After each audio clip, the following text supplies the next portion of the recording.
Koch's Distinguished Professor of Management. That's from 85 till present. And as you were just saying, with reference to the woodwork in the house, Hanover, New Hampshire, faculty partner in Silicon Valley Incubator, executive fellow at HBS, HBR articles of many, many, many titles, and named top 3 management thinker in the Thinkers 50.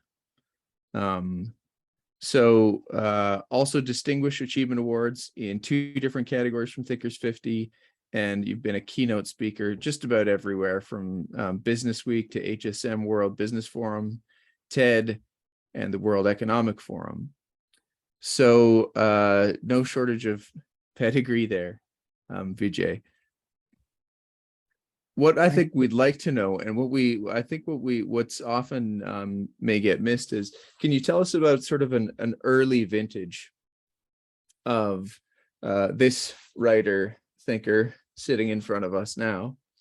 How did you sort of get to this path? It almost seems like gentlemen like yourself were born and made as distinguished professors, but we know there were earlier vintages and sometimes serpentine paths that get you where you are. Thank you very much for that kind introduction. You see, I really got an understanding of what I need to do from my grandfather. My grandfather is just about everything for me, really. I don't know how many millions of hours he spent educating me. And this is how it happened.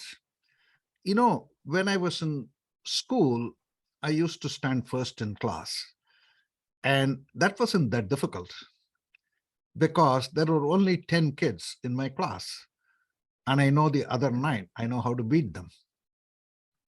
Then I came to the university, and my university had 25,000 students, and I didn't know any of them.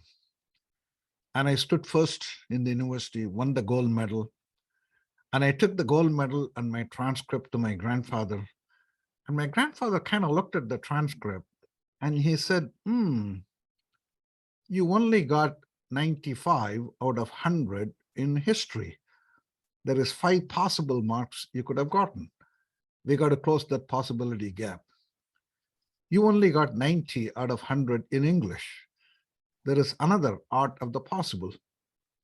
See, my grandfather wasn't trying to intimidate me. He wasn't trying to embarrass me. He wasn't trying to humiliate me. What he was telling me was, Vijay, never be satisfied in being a gold medalist amongst 25,000 students. That should never be your bar. Your bar should be your true potential. And your true potential is 100 out of 100. And if you achieve your true potential, you're going to win gold medal amongst 25,000 students. That goes without saying. What my grandfather taught me was make competition irrelevant. If you're Colgate Palmolive, don't look at Procter & Gamble. That leads to mediocrity. The only competition that matters is self-competition. And self-competition is about achieving true potential. And what my grandfather taught me was, don't limit your achievements by your expectations. Your expectations put a lid on what you achieve. As parents, we can play one of 2 roles. Either we can put pressure on our kids to perform or dare them to dream. My grandfather wasn't putting pressure on me to perform. He was daring me to dream. He was showing me the art of the possible. I used to be so excited when he used to say, hey, you missed 5 marks in history. Maybe your European history isn't that strong. We got to shore that up. I used to get excited. The reason I'm saying this is that has really been my calling, my guidepost. I am almost 73 years. I'm going to be 73 in November. Wow. You're looking great. Thank you. In the spring of 2022, I taught the first full-length MBA course in the metaverse. The students in my class were wearing VR headsets, and I shot 44 films in India using VR 360 camera. And on a magic carpet, they were taken to extraordinary places in India, met extraordinary people, all from the comforts of Hanover. Now, the reason I'm mentioning this, I didn't have to teach that course. I did because I could just, at this stage, I'm a university professor. There is nothing more that Yes. I need to do. But that's what my grandfather told me. You should always search for your true potential. Your true potential is always more than what you have achieved.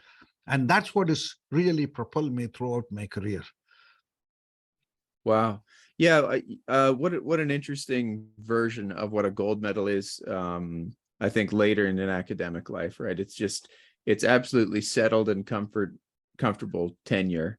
And you do see professors that sort of hang up the boots at that point. How would you rate the metaverse as a teaching environment? I think it's going to fundamentally transform higher education. Really? It's kind of interesting. I am not a technology guy at all. I would even say I am anti-technology. I was anti-technology when it comes to education, because I always felt I have to be in front of the audience. I have to see the body language. I have to act it out. Online just is not going to, it'll never be better. What happened was about a decade ago, two entrepreneurs from India, they approached me. They said they started an education technology company, and they said it's 100% online education. They said, we want to shoot the first online course on your 3-box solution framework. And one of the founders I know quite well, his name is Ashwin. I told Ashwin, look, I'm not interested in online. That's not me. Online will never be an important part of education. Thanks, but no thanks. But the founder said, look, we want to start shooting you first. We'll bring the camera. We'll come to Hanover. Just give us a day. I said, fine, but you're wasting your time. Your company is not going to succeed, but I'll give you a day. And what happened after that online course, I realized I framed the issue incorrectly in my mind. I framed it as in-person or online. When I framed it that way, in-person always dominated online, whereas in-person only versus in-person plus online, the in-person plus online dominated in-person only. And this course was not only put together phenomenally by this company, but I get emails from some company in Thailand saying, hey, we took the 3-box solution online and our company is completely transformed. We want to thank you for it. I will never be able to go to Thailand and work with that company. It just amplified my impact. Then I realized that actually digital can play a role. Only I wish I had taken an equity position in that startup, because they are now worth $4 billion.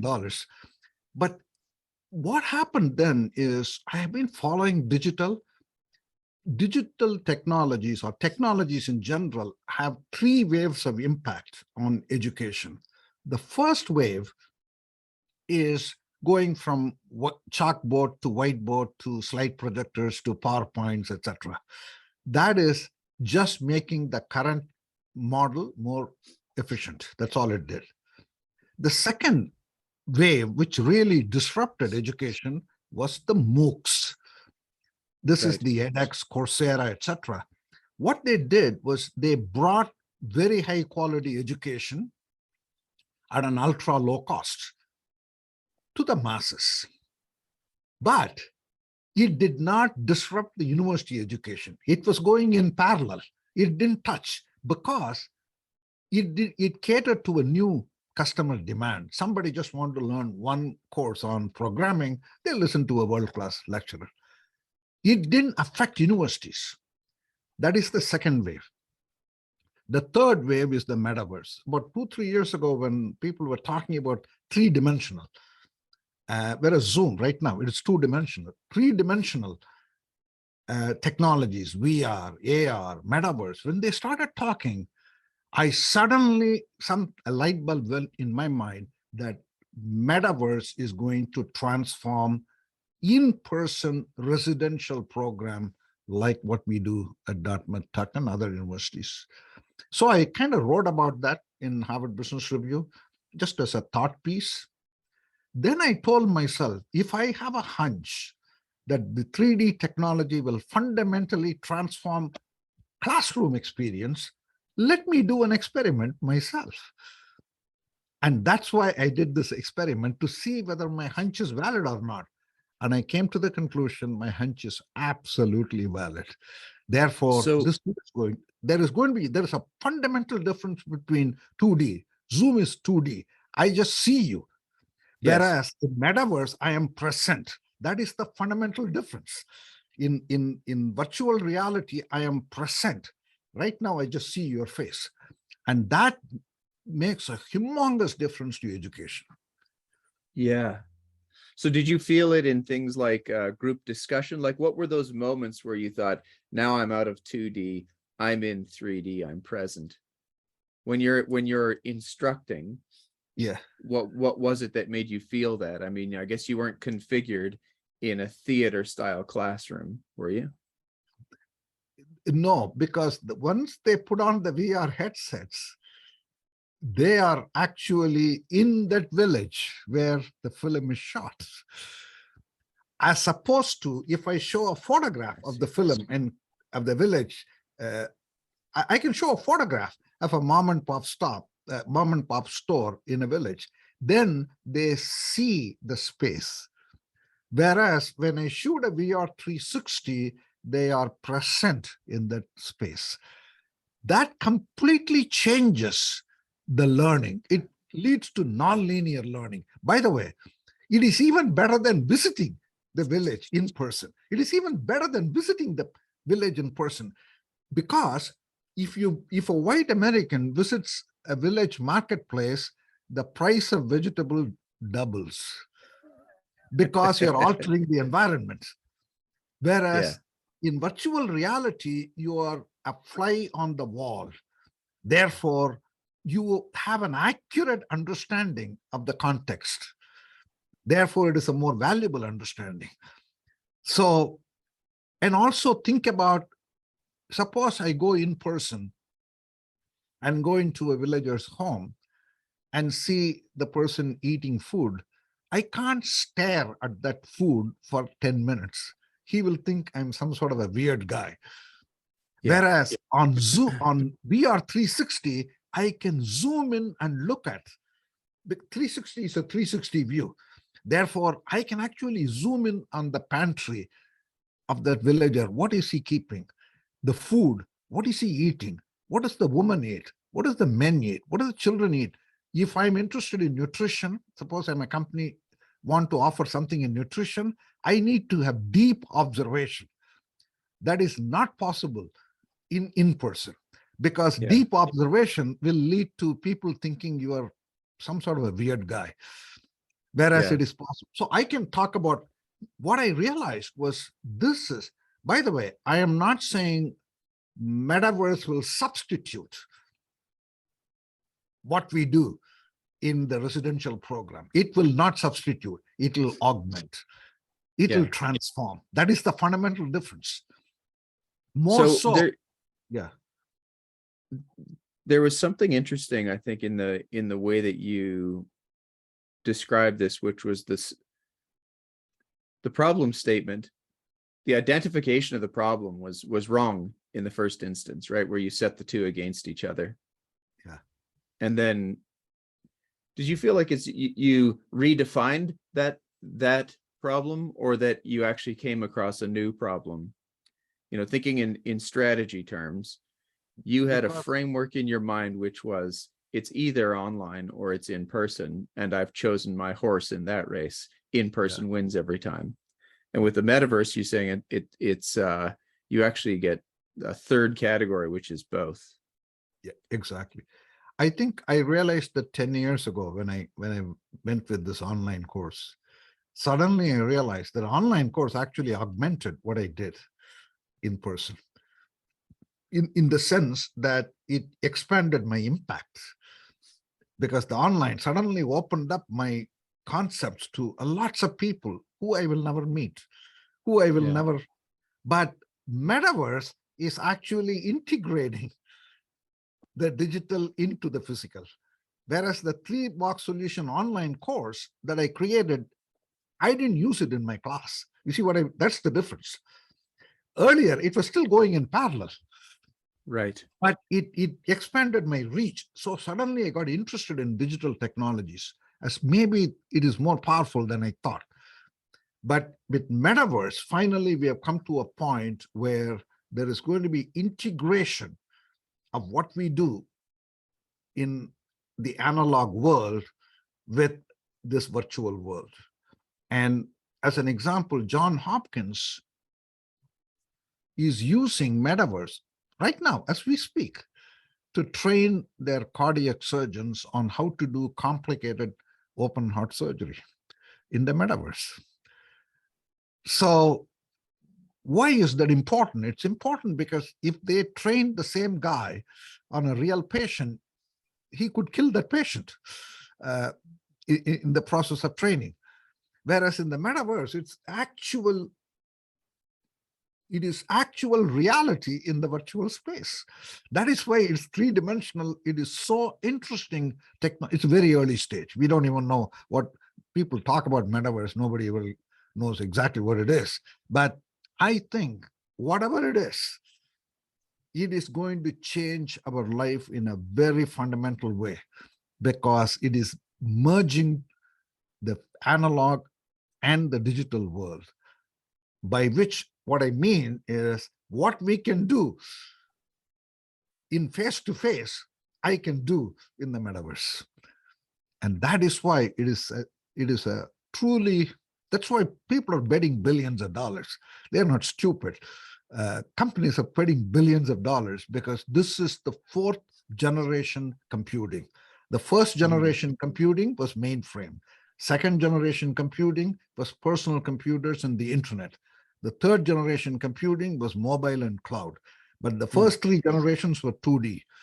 Metaverse is the 4th generation, which is 3D. That is the difference. Let me ask you this. This is maybe a worthy segue into one of the more challenging ideas in 3-box solution. And, you know, the book we said we'd like to interview you on is not the original text, which already has, you know, had wild success, but the playbook, which is a later publication. And you've got these boxes, right? And for the uninitiated, it's box 1, 2, and 3. Manage your performance, selectively forget the past, and create the future. I think the one that's actually maybe most interesting when I consider our clients and the work that we do is 2, selectively forget the past. And I just wonder if you would say more about the word selectively, because it's obviously the case that organizations will make mistakes in forgetting the past. They'll make mistakes both in clinging to the past and in forgetting too much of the past. So I think the question when we were contemplating our conversation with you is, what defines that fine line between not making a mistake on the one side of that balance and not making a mistake on the other? I think you're absolutely right. Box 2, having worked with lots and lots of companies, box 2 is the toughest box, the forgetting. And unless you forget, you can't create, as simple as that. You can't do a good job in box 2 unless you do a good job in box 2. And it is a selective forgetting. That means selective remembering. And I always say, every organization has roots and every organization has chains. If you cut the roots, the tree dies. Therefore, you need to understand what the roots of your organization are. Nurture it, fertilize it, strengthen it, and keep it forever. But every organization also has chains, which holds you in the past. Now, how do you distinguish between roots and chains depends on the context. For instance, if you're General Motors today, your box one business, today's business is the internal combustion driven gasoline powered automobiles. That's your box one business. The future is going to be self-driving cars, ride sharing, electric vehicles. That's the future. Today, General Motors, 99% of their revenues are coming from internal combustion driven gasoline powered automobiles. Therefore, this notion of selective forgetting says, in some sense, if I need to go to that future, I must forget that I have to recruit only mechanical engineers, which is what you need in gasoline powered cars. I need to only go through the dealer network, and my service revenues will come from changing the mufflers and oils and so on and so forth. However, I cannot forget that I need to manufacture a reliable car, because even a self-driving car is a car. It's not a software. Therefore, I need to know how to make hardware. And that is something I can't forget, because that's what General Motors, one of their core competencies is how to design and make cars. But then now I need to embed fundamentally new capabilities. That means I got to recruit computer scientists, I got to recruit artificial intelligence, I got to pay them differently. Therefore, I have to forget my pay scale that I give for mechanical engineers. It has to be distributed differently, serviced differently. So it is very contextual. Therefore, you have to think about the future you need to create. And given that future, you look at your current business model and say, what aspects of my current business model don't apply to that future? And therefore, that is the one you have to give up, but then keep what will be relevant for the future also. When you were just describing that, it just occurred to me, the metaphor of memory actually is not just what sort of sits cerebrally in the brain of an organization, but also something like muscle memory. Because when you're talking about recruiting certain kinds of engineers, that is almost like a muscle memory inside an organization. It's an action, I think, that they're accustomed to doing, that they would almost habitually do next quarter, if not told to do anything else. They don't sit around the coffee room saying, oh, you remember how we always have recruited petroleum engineers or mechanical engineers. But that's like a muscle memory as opposed to a cognitive memory. That's very interesting. Absolutely. That is why it is so difficult, because you don't even think about it, because it's a muscle memory. You don't think consciously about it. One story I always find it fascinating. There were 4 monkeys. They were sitting at the bottom of a coconut tree, and one of the monkeys got hungry. So the monkey tried to climb the coconut tree. And after it climbed about 75% of the coconut tree, it got an electric shock. So the monkey let out a cry and came right back, and then tried again. It got an electric shock, so it came down. After a few electric shocks, that monkey realized it's a very bad idea to climb that coconut tree. And the only business model by which they can get the coconut is on a windy day, maybe the coconut will fall down. That's the only valid business model. Now, one by one, all the 4 monkeys climb the coconut tree. They all get electric shocks. And after several electric shocks, all the 4 monkeys now decide that the only business model to get the coconut is wait for a windy day. Once they accept that, it becomes a dominant logic. So therefore, it gets written into the muscle memory. It gets written into the organizational structure. It gets written into the human resource policies. It becomes what I called an orthodoxy. An orthodoxy is something you don't even think about, you just do it. Now, the experimenter moved the 4 monkeys to a new coconut tree, which does not have the electric shock.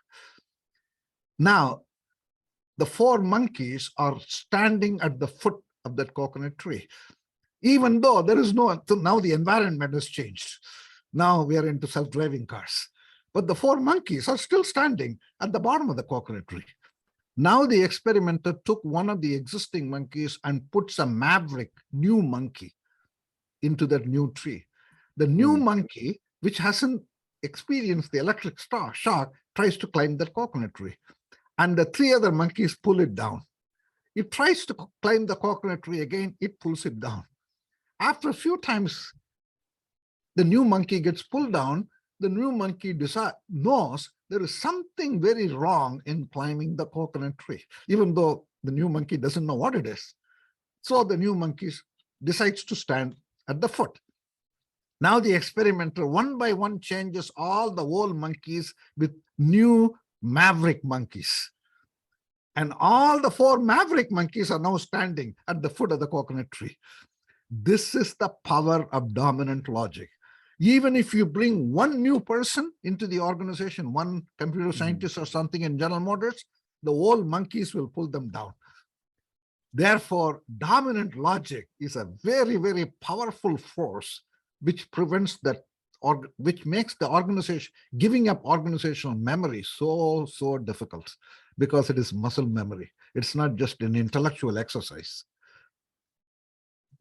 Absolutely. I think too, if you're in your story, even if you try to make it an intellectual exercise and you say, I'm going to step back and assess this, you look at a landscape in which all of your fellow monkeys are all terrified of climbing a tree and think, okay, well, at least I stepped out and I tried that cognitively.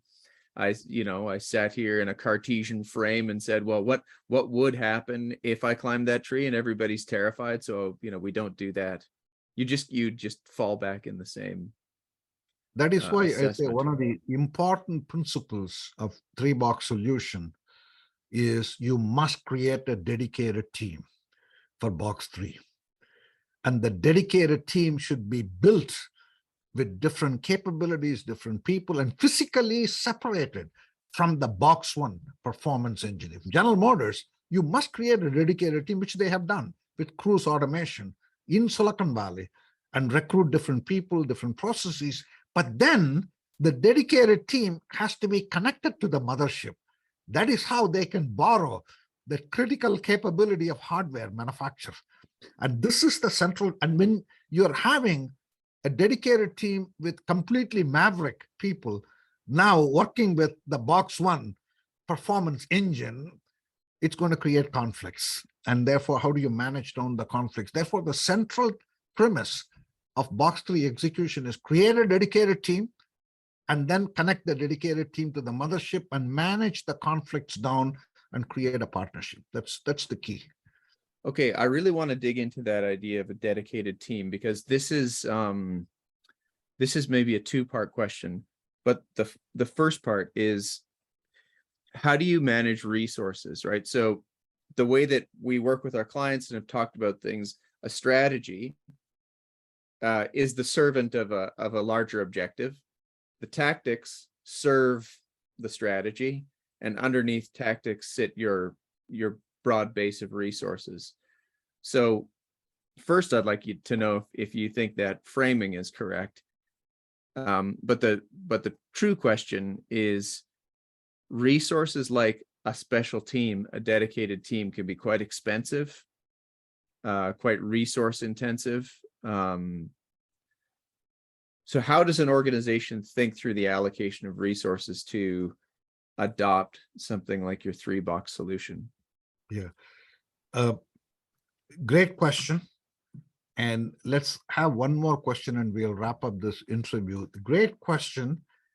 This is what I would say. You don't have to start spending a lot of money in box 3 on day 1. You have to have the larger vision that I'm going to create the self-driving car. But at the beginning, you must only test one critical assumption. The key in box 3 is to conduct experiments at the edges of the organization. And the experiment better be low cost, because it is a bet on the future. That's all it is. Therefore, initially, the resources that need to be set aside for box 3 is a small amount of resources to test the critical assumption. And if the critical assumption is valid, then you double down and increase your resource commitment.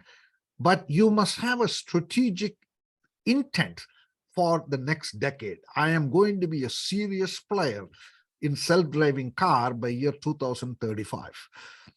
If I am General Motors, I got to have a point of view. By year 2035, the mix of my sale today is 99% gasoline-powered internal combustion-driven automobile. It's going to be 80%. I'm just giving a number, 80% on gasoline-powered and 20% on electric vehicles, whatever it is. That is a bold intent, but you don't change overnight. Therefore, you're not creating a dedicated team with lots of resources. You're saying, let's take the first step. It's almost like a marathon metaphor. And the first step, that should also be in a dedicated team. The point is, you cannot ask the people who are working on the current box 1 business to do it, because their dominant logic will kill it. And the dedicated team on day 1 will be very small. And you allocate a small amount of resources. By the way, that is the job of the CEO. CEO sitting with finite amount of resources, he has to ring fence. I got $100.